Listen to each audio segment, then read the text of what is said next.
Hey, do you want to make a podcast? Spotify's got a platform that lets you make one super easily, then distribute it everywhere and even earn money all in one place for free. It's called Spotify for Podcasters, and here's how it works. Spotify for Podcasters lets you record and edit podcasts right from your phone or your computer. So no matter what your setup is like, you can start creating right now.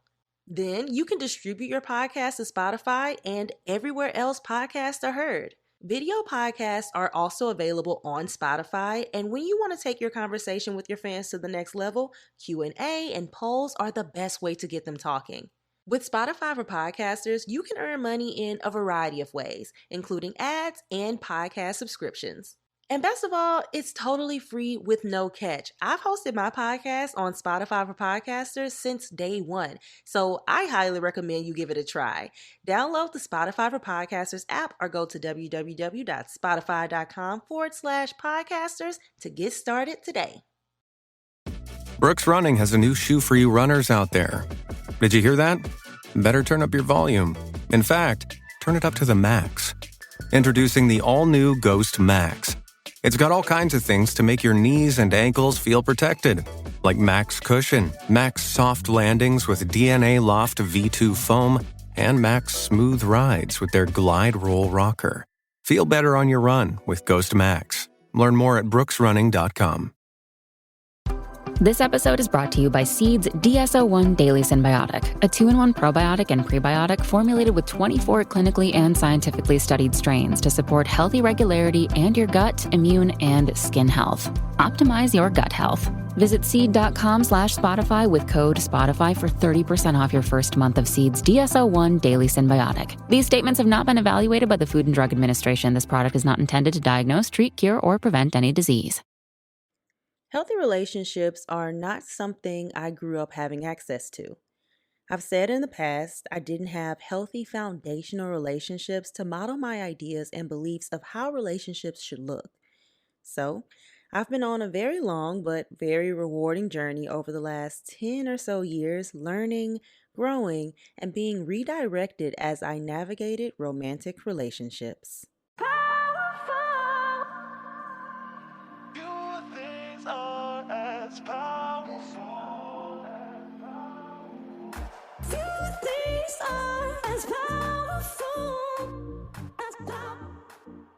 What is going on, beautiful people? You are listening to the Affirmations for Black Girls podcast, where we focus on personal growth and cultivating a healthy relationship with ourselves. I am your host, Tyra, the creative actress, content creator, and mental health enthusiast. Now, as some of you know, I recently went through a breakup, and I think this is a great time to start talking about what I've learned along the way, not just from my last romantic relationship, but all of them together. First, I want to say that I'm super grateful for all of my experiences, and I have learned so much. And I was recently reflecting the other day, and I just started to write down some of the lessons I've learned that I will forever apply to my romantic life. And I want to share that with you guys today. But before we get into that, let's jump into our affirmation of the week. This week's affirmation is, "What is for me will not miss me." Let's drop in, y'all. If you're able to close your eyes, let's go ahead and get into a comfy spot. Close our eyes and be present in a moment. What is for me will not miss me. What is for me will not miss me.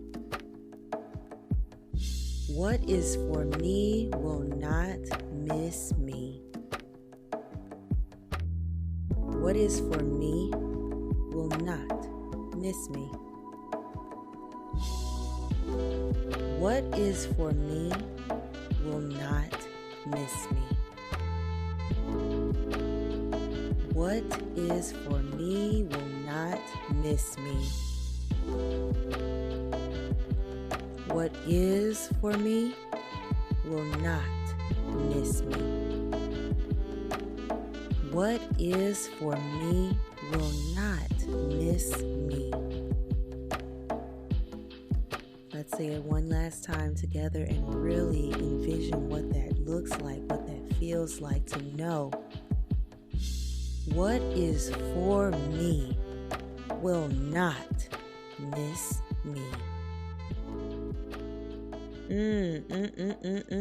You guys. Okay. I just wanted to keep the affirmation of this week straight to the point because throughout this episode, we just gonna get straight to the point, okay? I'm here to tell you what is for you will never, ever miss you. And after my breakup, or after any breakup, honestly, I typically feel like I messed up or I failed. But one thing that I realized is that if the man was for me, if he was the man that God ordained for me to be with, we would still be together. And just because we are no longer together does not mean I failed. And this is something that I have been saying to myself on a regular basis because it's something that I really need to believe in my heart. Every experience is either a blessing or a lesson, or both, honestly. I think everything is a blessing and a lesson. Amen. So, all of my romantic relationships that have come to an end, that have run their course, have been both blessings and lessons. And it truly just took a mindset change to reach that conclusion. So, if you are listening to this podcast and you are going through a breakup or you went through a breakup and you felt like you failed and you're struggling to see the point, like what was the point of your last relationship, just sit and reflect.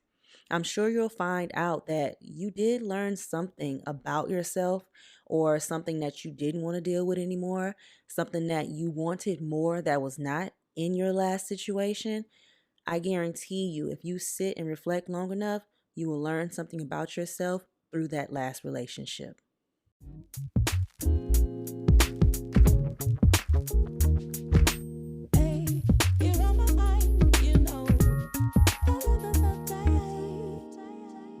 Okay, guys, so today's episode is just going to be a little chit chat. You know, I like to keep it real, raw, and regular.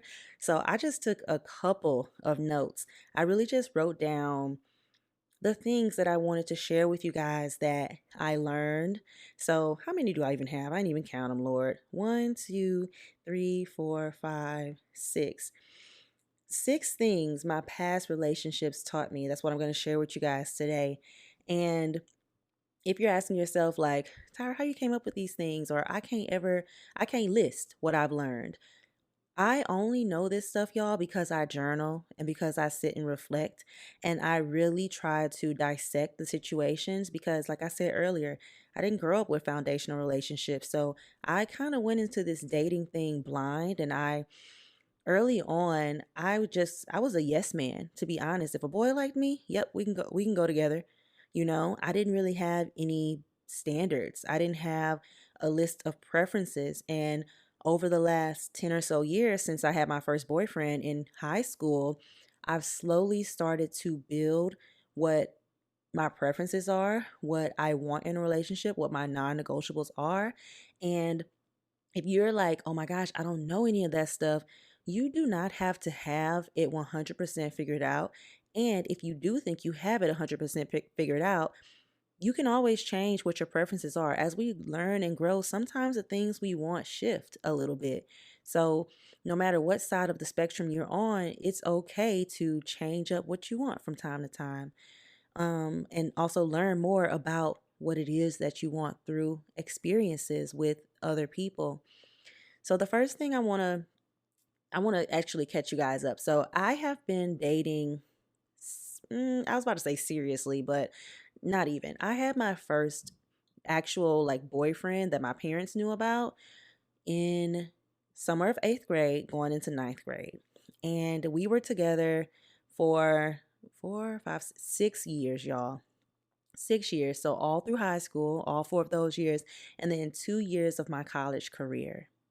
Then I did the National Student Exchange Program for a semester. I met a guy and we were together for about that whole semester I was there. We were together. So what is that? Like 6 months. And then we broke up when I went back home. So we were together for about 8, 9 months total. So after that, I got another boyfriend when I moved back to New Jersey, which about a year and a half later. And we were together for 5 years or four and some change. And that is the boyfriend that I moved out to California with. And I recently just got out of a relationship with my most recent boyfriend. We were together for almost a year. And when did we break up? Oh, we broke up in like December. So I've really only had four serious relationships, and they're all very different. And for the most part, well, now I'm 50-50, but I've been in super long term relationships and I've also been in shorter term relationships. So now that we're all caught up, I'm going to tell you guys 6 things my past relationships taught me. And the first thing that my past relationships taught me is to fill your cup first.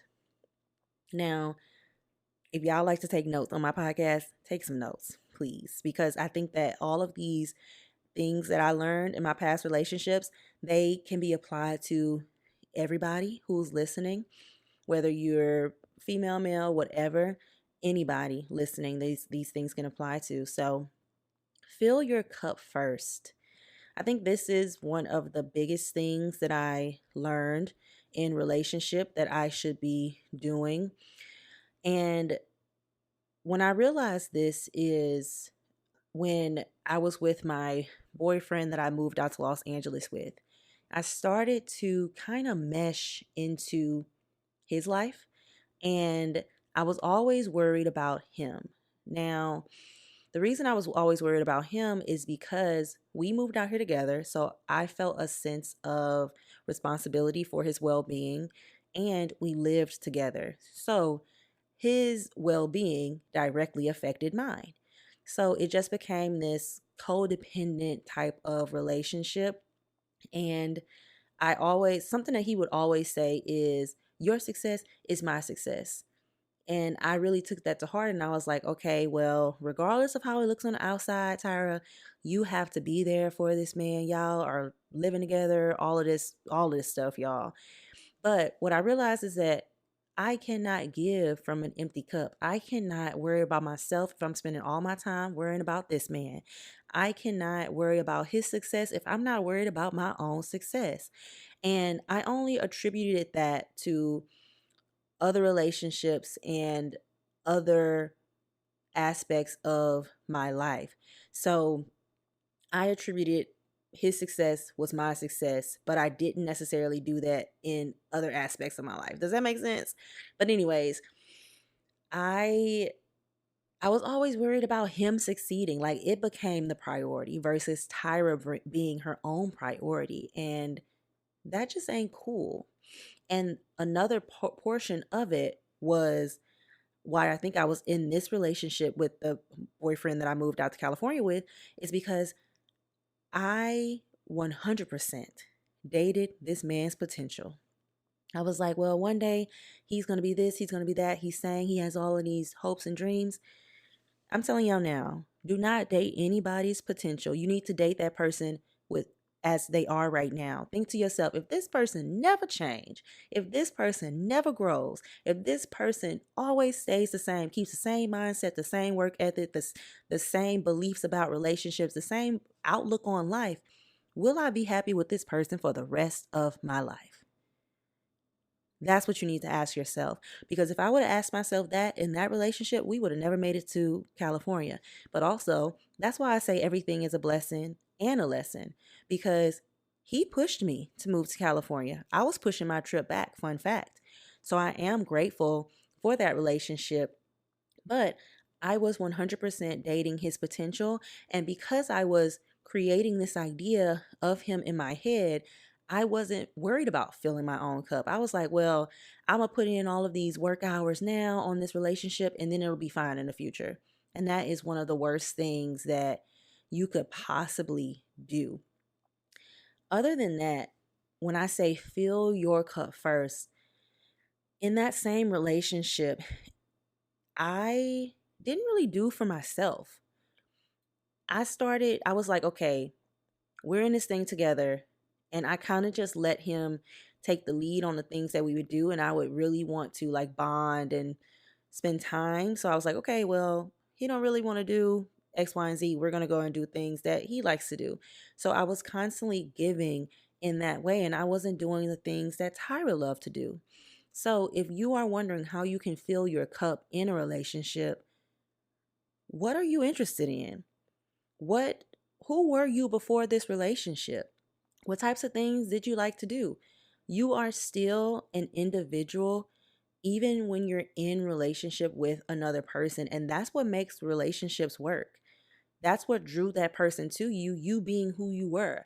So I think it's very important to make sure that you continue doing things with your friends. You continue spending time with yourself. You continue doing all of these things that make you you, even when you're in relationship. And you'll be able to spend time creating your own individuality and maintaining your own individuality. And you'll also have time to miss your partner. You'll have things to talk about when you come together for dinner. How was your day? What did you do? That sort of thing. So for me now, or even in my last relationship, that's something that was at the forefront of my mind, to make sure that I was constantly filling my own cup, because I feel like I had more of a tendency to not fill my cup. So it was top of mind for me in my last relationship. Tyra, make sure that you remain an individual. So I would still work out. I did my hobbies, and I just remembered that I am my own person without this man attached to me. So what can that look like for you? Girl, go work out. Go on that hike. Go to brunch with your friends. Take a trip with your friends, okay? What hobbies do you have? That is so important. And now that I'm not in a relationship, that is my main priority, to make sure that I am always filling my cup. And I know I talk about this all the time now, but y'all, I've really started creating a community out here. Like, I'm just so excited with the community that I am cultivating. And one of my favorite things to do now is go to the gym. And I know I talk about that so much. It's more than just working out. It's a lifestyle for me. So I do boxing, and y'all, I'm up to 5 days a week going to boxing. And I just recently started going on Saturdays, and I'm like, oh my gosh, I really love the energy on Saturdays. I meet so many different people that I don't see during the week. And it's just, the camaraderie is just so great. And one thing that y'all probably like, okay, Tyra, you go 5 times a week. I'm not going to play with you. But one thing that keeps me going with like going to boxing and making sure that I have enough energy to actually perform throughout the day for all my work is making sure that I am taking my vitamins and supplements, which brings me to this episode's sponsor, Athletic Greens. So like I've been saying to y'all, Athletic Greens is sponsoring the podcast, and I take AG1 by Athletic Greens literally every single day. Now, I decided to give AG1 a try because this year I'm being super intentional about taking care of my body and filling it with the nutrients that it needs, and I'm getting older. But long story short, y'all, AG1 just makes it easier for me to live my best life. So what is AG1? AG1 is an all-in-one formula that is packed with 75 vitamins, minerals, and whole food source ingredients that give me a lot of dope benefits like gut and mood support, amen. And it boosts my energy. It helps with recovery, and it also supports immunity, which I absolutely love. I've been getting sick so often lately, and I'm like, my immune system needs a boost. So I take AG1 in the morning right before I go to boxing, and the biggest thing that I have noticed is my energy levels and my mood, honestly. More so recently, I've started to notice that my mood is higher. I'm like, oh, okay. I got a little, jolt of like happiness. I don't even know. Like, I just feel like more upbeat since I've been taking my AG1. And it's given me a peace of mind because all I have to do is add 1 scoop to some water once a day, drink it, and I'm covered nutritionally no matter what I eat. Now, I know this is an ad, y'all, but y'all know I'm not going to share nothing with y'all that I don't either love or I use or all of that stuff. Y'all already know that, but it's so easy to keep up with because it's one supplement. Before I was taking AG1, I was taking a lot of different vitamins, and I was trying to keep up with that and It's just way too much when you can just have one scoop of a supplement and boom, you're good to go. And this has been a part of my daily routine now since November of last year. And it just makes me feel great and it makes me feel accomplished. And I want y'all to feel great and I want y'all to feel accomplished as well. So if you are looking for an easier way to take supplements and get rid of all your 17 vitamins that you take every day, Athletic Greens is giving you a free 1 year supply of vitamin D and 5 free travel packs with your first purchase. So go to athleticgreens.com/affirmations. That is athleticgreens.com/affirmations. Check it out, y'all. And I have also linked it down in the show notes below, and it'll really help me out if you do check it out. Now, let's get back into the episode.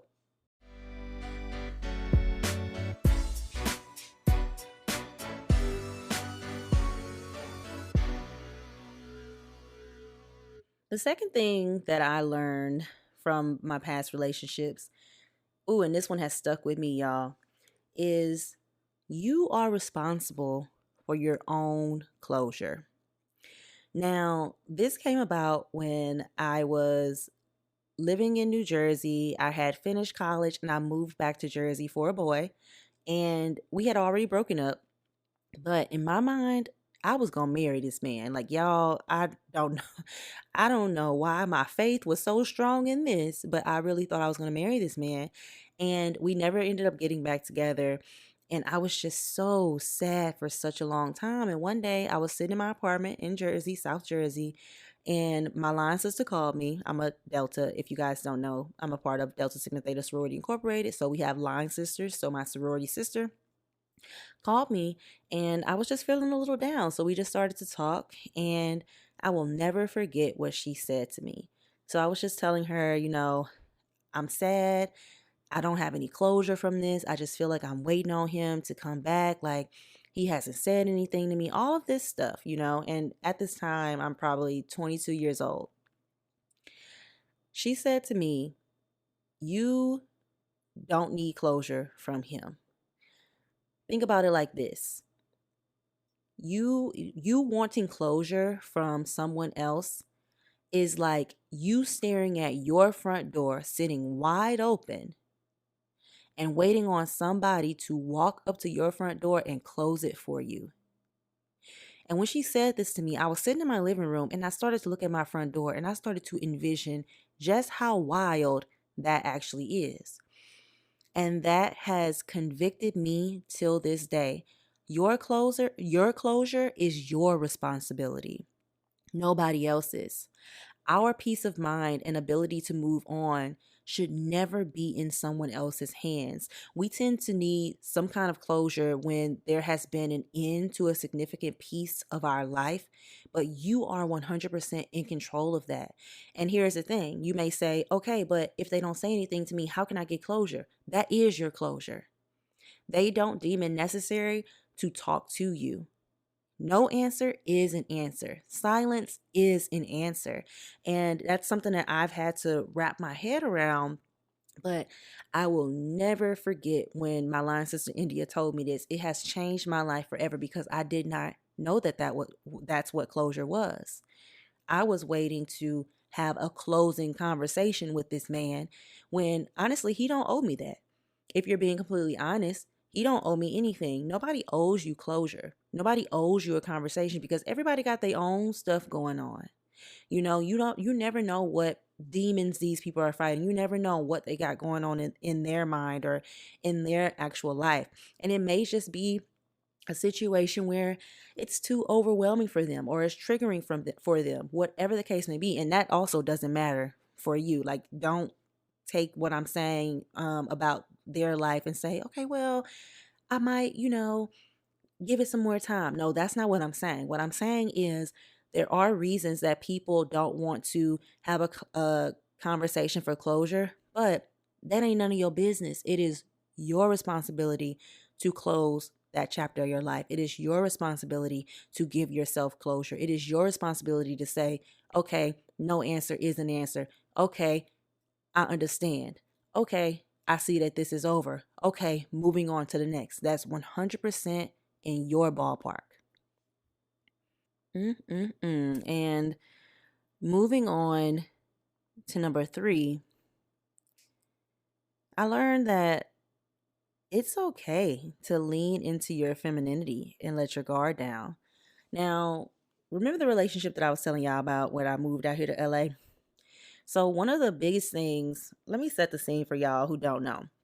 So, that boyfriend was like 5'7". He was very skinny. Um, and I'm bigger than him. So I'm taller and I'm a thick girl.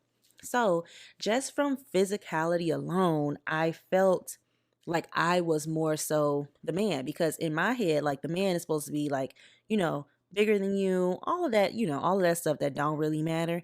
I still have those type of beliefs in my head, but I also want to feel safe, right? And in my last relationship, I I always say this, and I'm gonna just be real, raw, and regular. I wore the pants.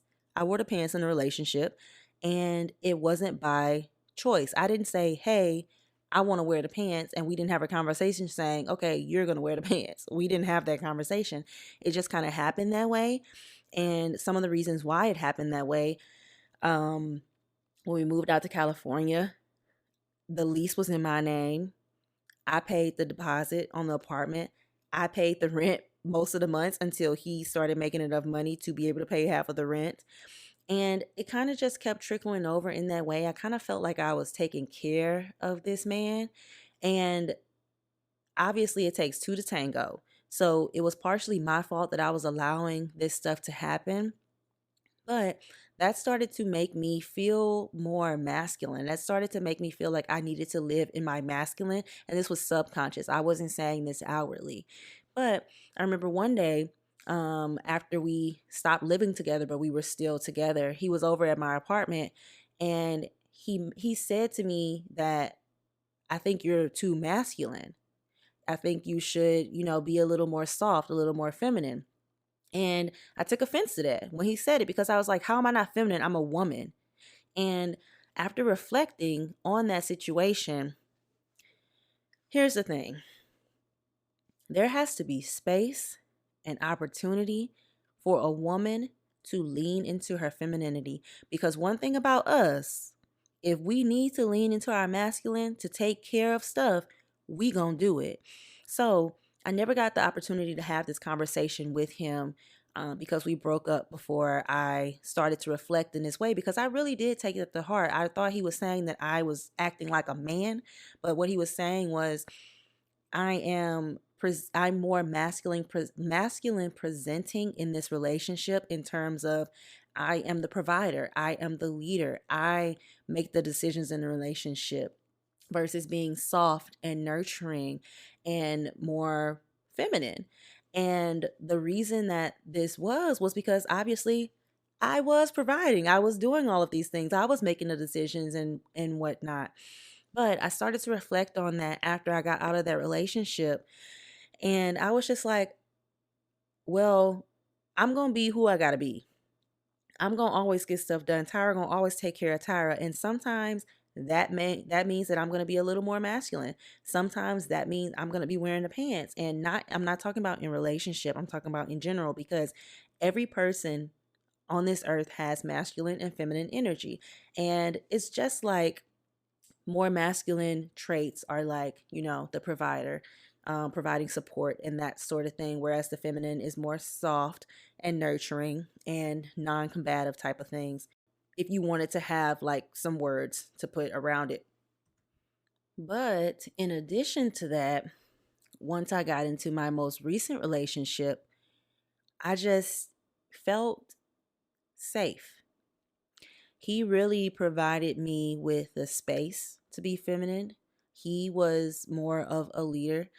And I even said to him one time, like, this is different. This feels nice. And he was like, what are you talking about? And I was like, I can actually be feminine and soft with you. And I haven't been able to do that in the past. So it was very new for me. So it was this euphoric feeling of being able to be a woman. And that is definitely something that's a non-negotiable for me in future relationships. More often than not, I want to be able to live in my more feminine energy because it feels nice. And I'm pretty sure that most men like to live in their masculine as well. But the biggest thing is there has to be space for that. And that takes both of us. If you as a man are not providing, and if you as a man are not living in your masculine, how am I ever going to be able to live in my feminine? I'm going to be on guard, and I'm going to make sure that I'm putting up all of the walls and stuff that I need to keep myself safe. So it was just an amazing experience to be able to finally see the difference. Oh, okay. I don't have to be so masculine. I can be more on the feminine side, and it just felt so good. Now, what's the next one, y'all? What we on? Number 4. The fourth thing that I learned is to always reflect. Reflect on your actions. Reflect on their actions. Check-ins are necessary. Now, I started doing this once I started going to therapy. So I didn't really start reflecting until 2019. I used to live in a space where something would happen and then I would just push it to the back of my mind. I didn't want to think about it again. Let's say that I was in a relationship with my boyfriend that I moved out here with, and we had a fight or an argument. Okay, once the argument is over, no matter how bad the argument is, I'm not thinking about that no more. And I'm not replaying it in my head in a sense of reflecting on it to make sure that I got my point across or that we actually solved the problem. Like, I wasn't thinking in that way. And it wasn't until I started going to therapy when I had to start recounting things to my therapist and we were talking, that I started to realize that I was really suppressing everything. I never took the time to reflect and learn about myself. I never took the time to just sit with myself and just literally play by play go through things that happened in my life, not in an overthinking type of way, but just like, okay, Tyra, so this is what just happened. How does that make you feel? How did you feel then? All of those things I never took the time to do until I started going to therapy. And once I started going to therapy and once I started to actually reflect, whether that was writing in a journal or just sitting to myself and just thinking about what's going on and really unpacking what happened, my therapist started to notice. She started to say, wow, you are growing so much. You're reflecting and all of this. And I was just like, wow, like, it really makes a huge difference. It provides you with some insight that you don't have in the moment. And I reflected a lot in my last relationship. And sometimes I would say, okay, well, this is what just happened. Tyra, what could you have done differently? How did that make you feel? And if it was something that my boyfriend and I at the time had to talk about, I was more equipped to have a full-on healthy conversation with him versus just saying, I don't know, I don't know, I don't know, I don't know. Because that was my favorite thing, y'all, when I was with my boyfriend before him. I don't know. Why are you asking me? And that's just not the life that I want to live. So always take a time to reflect, take a beat, think about how you're feeling, check in with yourself, and also check in with your partner. I think having check ins with them are super important because it forces you to be present, it forces you to listen, and it forces you to think outside of yourself because they could be having a bad day. Whereas you want to gripe about something that happened at work, but you having to check in with your partner and you see that they've been having a bad day, a bad week, and then you have that insight to say, okay, I'm not gonna bring up how my coworker aggravated me today because it's honestly not bothering me, or even vice versa. Like, you're able to say, I really been wanting to tell you about this, but it just seems like you've been having such a hard time. How can we make room for both of us to be able to share? Check-ins are important with yourself and with your partner.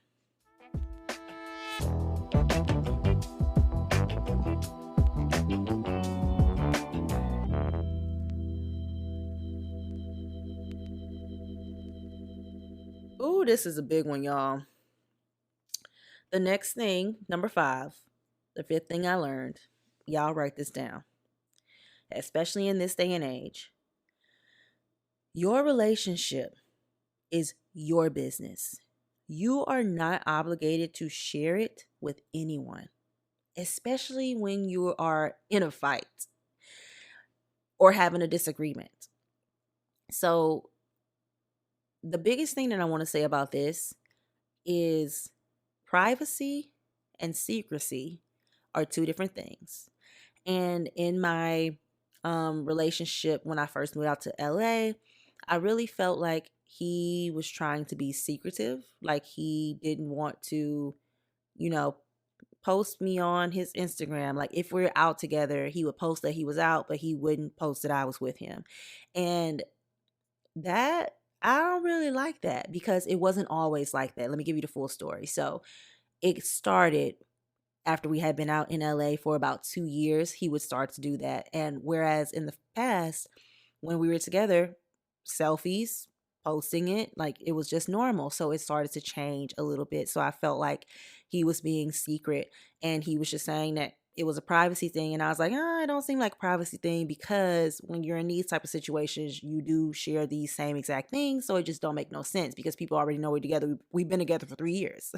So privacy and secrecy are two totally different things. Don't be in a relationship with nobody that's trying to keep you a secret. Being private, sure. Secret, no, absolutely not. Because I feel like that's attached to some sort of fear, some sort of embarrassment, something. And we don't have time for that because we are amazing beings. And I know the man that God has for me is gonna show me off and thank God every day that I'm in his life and I'm gonna do the same. So your relationship is your business. I want to touch on that. I always felt like when my parents would ask about my relationships, I had to give them all of it. Oh, well, this is happening, this is happening, this is happening. And it wasn't until my friend Bria, who is married, she's been on the podcast before. It wasn't until she said to me, I don't tell my mama or anyone about a situation until I'm already over it. Like a situation between her and her husband until she has already dealt with it. And I was like, why? And in my head, I was like, why? And what I came to the realization of is that if you let people in when you're in a vulnerable state, you are more likely to let their thoughts and opinions sway you one way or the other, especially if it's someone that you love because you value their opinion. But in the case of a relationship, they're speaking from a place of not being in love with this person. They're speaking from a place of loving you. And if you're having some sort of disagreement or argument, whatever, with this person, they become the target. And it's very important to make sure that you have the space to process what's going on before you bring other people into it because they're going to have opinions. People have opinions. Your loved ones have opinions. They just like buttholes. Everybody got one. But your relationship is your business and you're not obligated to share anything with anyone, including your parents. And what I said to myself, because my parents still ask about not my parents, but my grandparents still ask about my ex-boyfriend from when I first moved out to LA. And we haven't been together in years. Um, so what I said was, I'm not bringing nobody else home until I think that I might marry this man. And that's just going to save me a world of heartache by them constantly bringing them up and asking me how they doing, and me constantly have to say, hey, let's not talk about this man no more. He ain't in my life no more.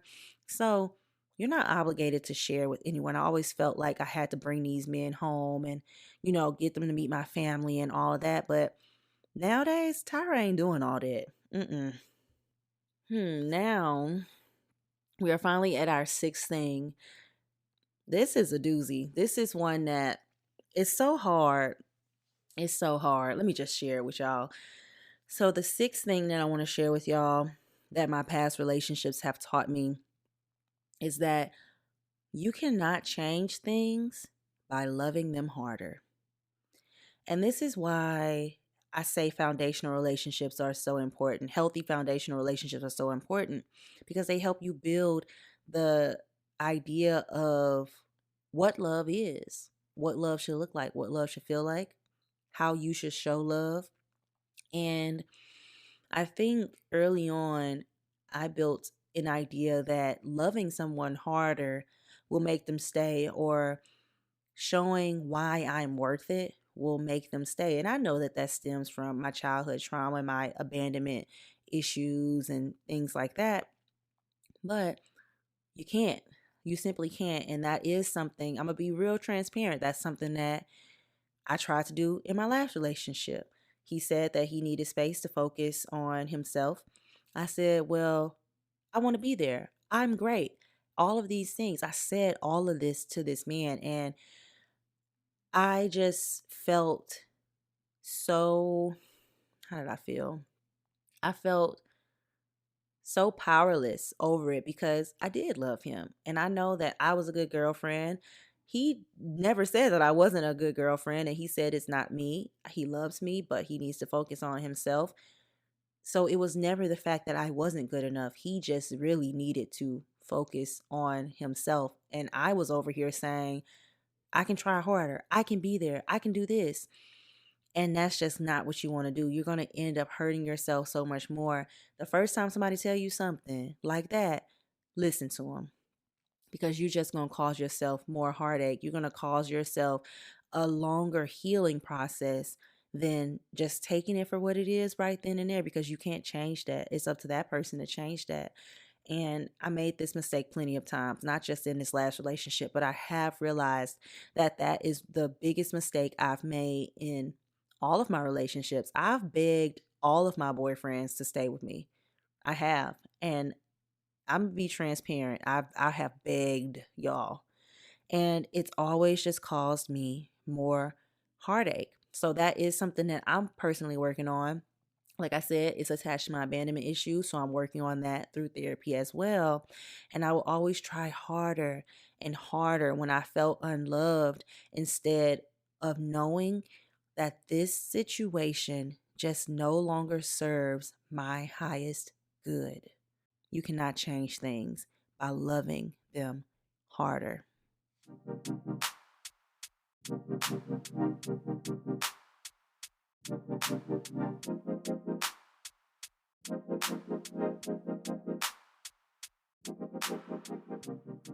Every relationship I have ever been in has taught me so much.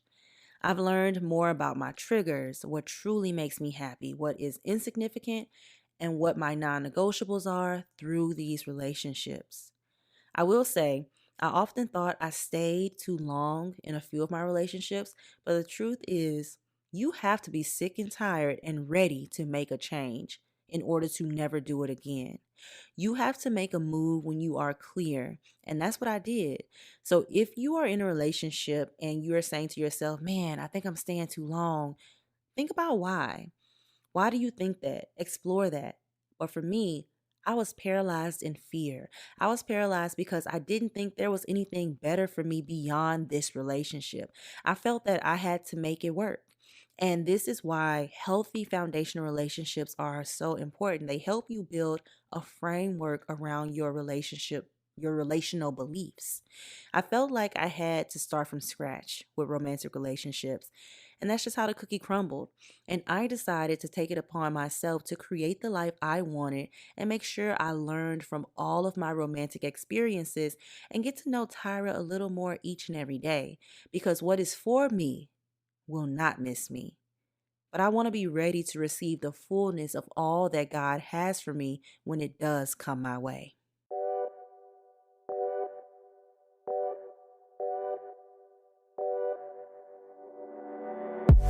Uh-oh, y'all know what time it is. It's time for our fun closing segment.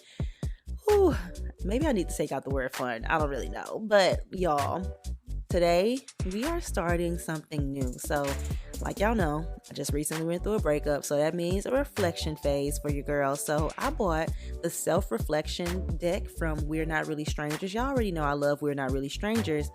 And this deck is all about self-awareness and self-reflection. So if you have a notebook, pull it out. I want you to Also write down this question that I am going to ask, and I want you to take some time, take like 10 minutes, turn on some lo-fi, turn on some jazz, turn on some music without words, instrumental. I don't know why I said music without words. Turn on some instrumental and really sit with yourself and answer this question to the fullness of your truth. Ooh, now I'm saying it and I got to answer it on the podcast. So let me get my deck. Now, I'm also going to link these down below for y'all because I just love having these cards. They're prompts that honestly, they make conversation so much easier. I have a lot of different decks and I say get them all. If I'm being completely honest, I have honest dating. I have the breakup addiction. Oh gosh, I cannot talk. I have the breakup edition, and I also have the deeper meaning edition. I think that is from the Red Table Talk expansion pack.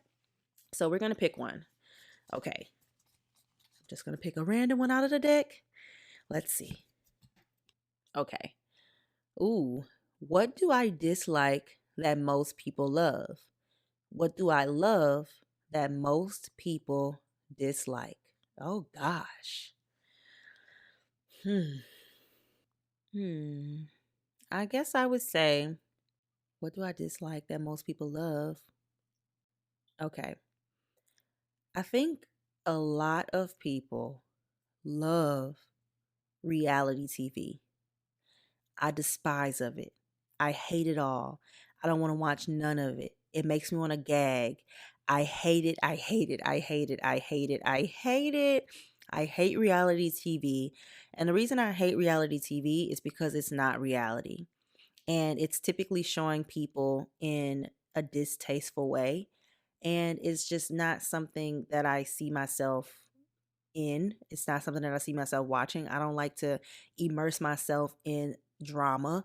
So I don't like reality TV, and something that I love that most people dislike.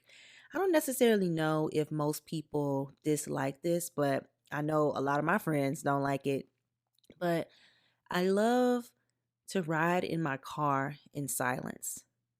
No music, no podcast, no audiobooks, nothing. Just silence. I'll have the window down sometimes and I just ride. And I think it's because I have a million thoughts going through my head a day.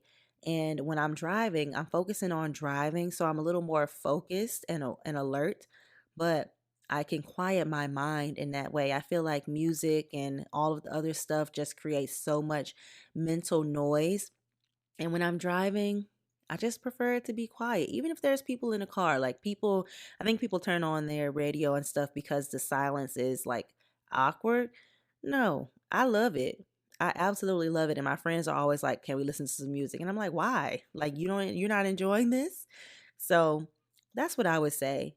If you want to share your answer with me on this question, you can email us at affirmationsforblackgirls@gmail.com or send us a DM on Instagram at affirmationsforblackgirls. I really want to know what you guys dislike that most people love and what you love that most people dislike. I think that's a great question. Oh my goodness. Well, I'm glad you guys stayed to the end. This was actually pretty fun. I think I'm going to have to start making more episodes like this.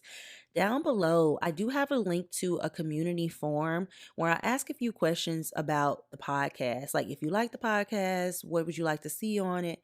Y'all, please go fill out that form because it really helps me a lot. I know a lot of you guys said when I was doing shorter episodes, y'all were like, your episodes need to be longer, girl. Stop playing. So I made them a little longer. So I really tried to incorporate the things that you guys are suggesting on that form. It will really help me out a lot. If you have any questions that you would like me to answer on the podcast, there's also a question form down below, or you can send us a DM at Affirmations for Black Girls on Instagram, but the form is way better. Try to do the form. and we'll answer it on the podcast for you. I'm just so grateful for y'all, and thank you so much for listening to the end of the podcast. Please try out Athletic Greens. It really helps me out so much if you try out AG1 by Athletic Greens.